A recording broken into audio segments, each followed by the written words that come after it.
بچه ها اینجا کلیسای سورب سرکیسه.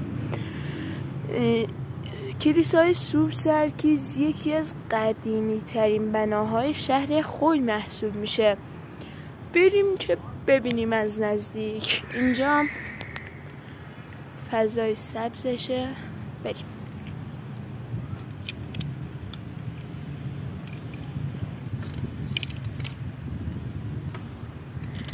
مسئله بکار رفته اینجا سنگ‌های آهکی و سنگ صلیبیه. ببینید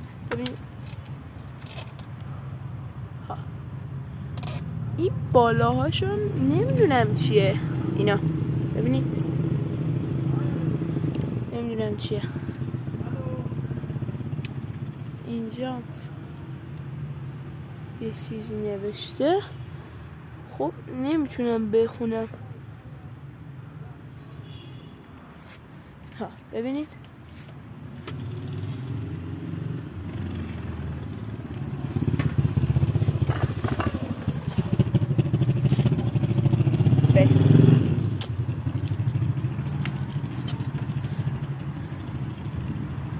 اونجا هم هست. ببین بالای زیر تاج اینجا ایناش با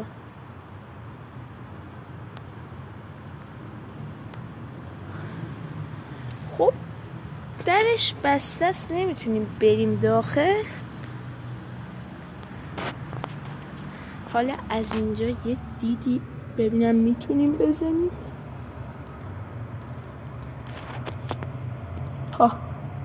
دیده میشه.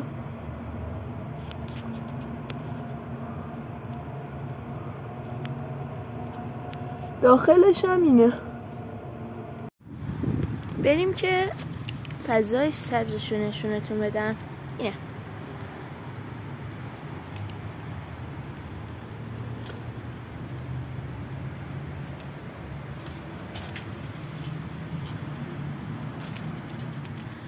بریم توضیحاتشو رو تابلو ببینیم.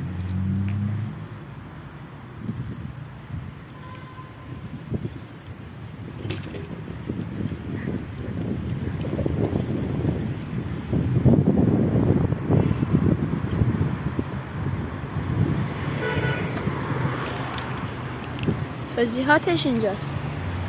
ببینید میتونید خودتون مطالعه کنید.